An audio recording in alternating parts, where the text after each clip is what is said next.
Hey, this is Chris from Rekkid Talk. So we're going to do another episode of their latest Rekkid is Great.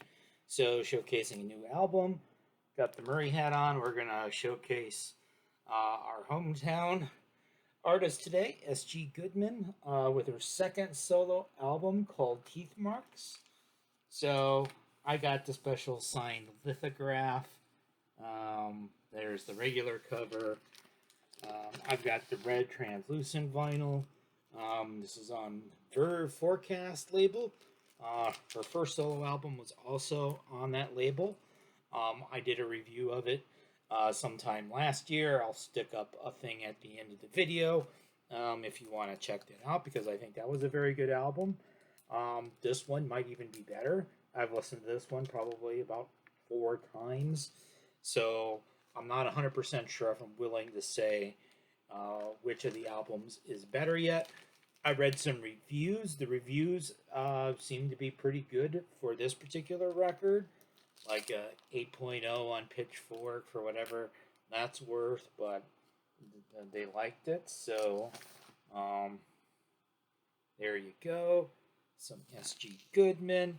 And so what's the story? So S.G. Goodman, Sheena Goodman, in her early 30s, went to school at Murray State, kind of got in with sort of our micro scene here. There were some guys who were sort of in the post punk. They played in bands together. She's kind of hard to classify. In fact, one of the reviews said that she must be hard to market. So, I mean, she grew up on a farm in Hickman, Kentucky. That's as far west as you can get. It's on the Mississippi River. Take the ferry across the Mississippi River. You're in Missouri, the very southeastern part of Missouri. Um, she's got a pretty thick drawl, but obviously, for a lot of reasons, she's not going to be marketed as mainstream country.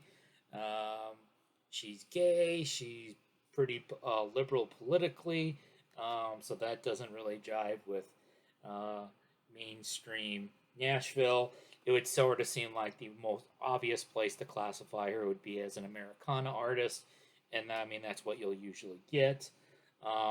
This album, I mean, you're gonna have elements of rock, elements of folk, elements of the blues, elements of country and alt country, but I don't think any of those styles really predominate.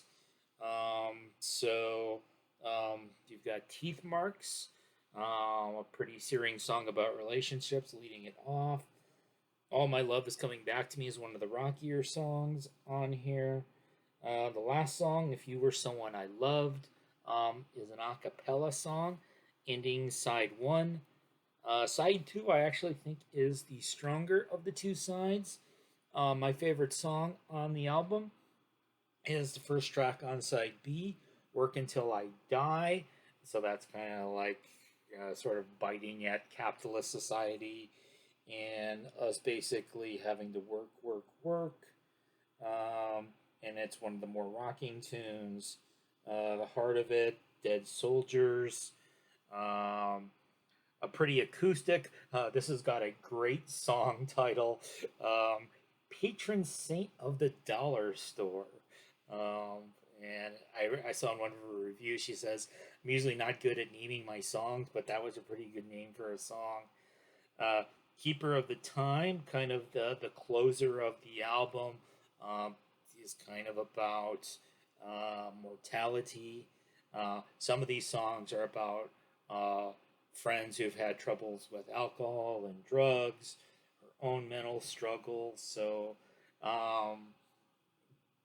work, society, and a lot of what both of our albums are about is kind of like I live in the South, I am of the South, but there are parts of me that the South doesn't like. There are parts of society that I don't like, and so there's a lot of struggles.